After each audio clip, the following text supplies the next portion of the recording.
Hello, guys. Hi, how are Hi. you? I'm in Bronco land. Yes, sir. Yeah. Yes, sir. Excellent. I have loved my visits to your great campus. Really? Oh, yeah. Yeah. Fantastic. How's your morning going? It's going well. It's going well. That's great. That's great. Glad to be with you. I appreciate student journalists and, how you've got to go to classes and do all that, but still, journalism is hard. Yeah. Yes, It's a yeah. full-time Yeah. job. It's almost. Yeah. So maybe you guys are thinking of careers in Yes. journalism. Yes, sir. Yes, Yeah. sir. Excellent. That's real. We need good journalists out there, and it's more challenging than ever. So Yes, thank you for that. yes, sir. So are we allowed to start? I don't know. Are you ready? Yeah, rock Okay. and roll. Great. Okay. Yeah. Okay. So yeah, you go first. Okay, so as we know, yesterday was Super Tuesday. It's one of the most essential days for the primary elections. So we would like to know why voting is crucial, not only to you, but for the youth of North Carolina. And how would you inspire us to get out there and go vote? So young people hold the results of the next election in their hands. There is no question in my mind that if young people vote in greater numbers, they don't have to match older people, but in greater numbers than they do now, that they will have a significant effect on this election. It's so important to understand that our democracy itself is on the ballot. Women's reproductive freedom is on the ballot. Uh, Voting rights are on the ballot. The fight against climate change is on the ballot. The fight for public education and more funding for it and for HBCUs is on the ballot.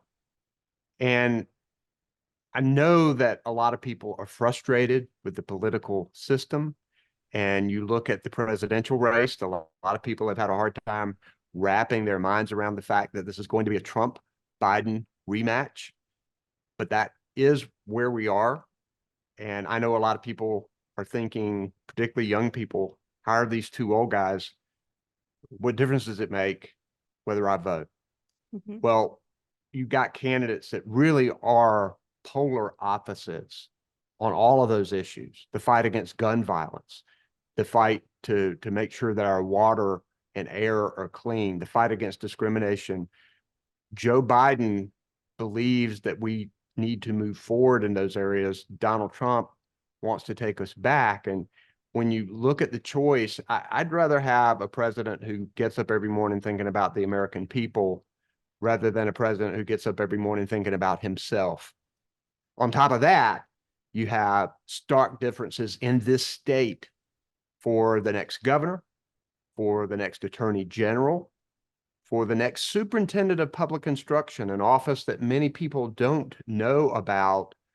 It looks like there's going to be a matchup between Mo Green, the Democrat, who's a former school superintendent, executive director at Z. Smith Reynolds Foundation, against a Republican candidate who is a homeschooler who took her children to the January 6th attack on the Capitol, uh, who really has been at war with public schools and who won't fight for the investments that we know we need right now. So there are stark differences between these candidates, and we need to make sure that young people get out and vote and recognize that they can make a real difference in this next election. So, Governor, you mentioned about HBCUs. In recent news, Mississippi has proposed a bill that could close 3 out of the 8 colleges in their state. 3 of those options are HBCUs. A current issue with colleges in the state of North Carolina is where does the money go? And college housing is sparse. Many older institutions could be refurbished or renovated, and safety and security is a little outdated. What could you or have you done to ensure North Carolina educational institutions have proper funding? Right now, we're attracting a record number of jobs to our state. And for 2 years in a row, we've been ranked as first in the country in business. One of the reasons for that has been the fact that when I talk to CEOs and recruit, I talk about the fact that North Carolina has more HBCU students than any other state in the country, that North Carolina has more four-year HBCUs than any other state in the country. And if you are looking for a dedicated, well-trained, educated, diverse workforce, which the vast majority of the companies are looking for these days, look no further than North Carolina. The HBCU population has been a magnet for good paying jobs for our state. That means we've got to invest more in those HBCUs. The budgets that I have presented to the General Assembly have invested more overall in public education, significantly more. We need to do a lot better here because we're getting a lot of bang for our buck when it comes to public education in North Carolina, public higher education, and particularly our HBCUs. This should be an alarm bell for all of us. These institutions are historic. They mean so much to our communities across North Carolina, and they can help us flourish economically. Strong HBCUs help everybody because they help attract great paying jobs to our state. So we need to do better. And one way to make sure we can do better is to go and vote, and to vote for those candidates that you know will support public education, support public higher education, and particularly HBCUs. Okay. So let's switch the topic. Let's talk a little bit about your clean energy plan. We do know that the plan is essentially a blueprint or a vision for North Carolina to have a clean energy future. And we do know that it's also to help us combat pollution and reduce greenhouse gas emissions. Statistically, how has the initiative worked thus far, and what goals need to be met, and what benefits come from the implementation of this plan? Well, the future of our planet is at stake. You know, what kind of planet are we going to leave to our children, our grandchildren, and future generations? It's critical that we reduce carbon emissions. And it's one of the reasons why I pushed clean energy legislation. I spent 2 years, I issued an executive order 80, which said we should have a goal to reduce our carbon emissions in our power generation section by 70% by 2030 and to get to carbon zero by 2050. Spent 2 years with all kinds of people at the table, including the utility company, and we found ways to do it. Then came time for legislation. We used that blueprint and my effective veto at the time. We had broken the supermajority in the General Assembly, and we were able to get that actually into law. So we are making progress with increased renewable energy in North Carolina. We're really pushing now for offshore wind because we think that that can be a significant factor here. Duke Energy has come forward wanting to push back the 2030 deadline and to build more natural gas plants. My concern with that is that you are sinking money into something that won't be around for a while. One of the best reasons to do this, and while we're getting more Republican support, is the great paying clean energy jobs that are coming from all of this. This is where the private markets are going, to clean energy. Why can't North Carolina be on the forefront of that and get those great paying jobs? And that's how we have built ourselves as an epicenter of clean energy. And therefore, we've got Toyota EV and hybrid battery plant, the largest, and I think going to be the largest in the country, coming to Greensboro. We've got an EV manufacturer moving to Chatham County. We've got Boom Supersonic, which is going to make cleaner jet airplanes. We are attracting the supply chain for all of this clean energy.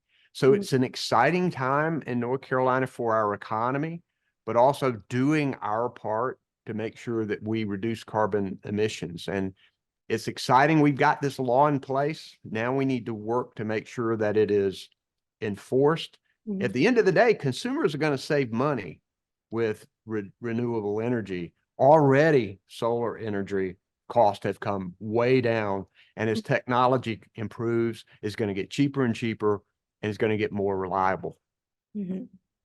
So another thing, Governor, is you talked about a lot about workforce and a lot of people in creating jobs. As college students, we acknowledge that we are the next to rise and join workforce places of leadership as well.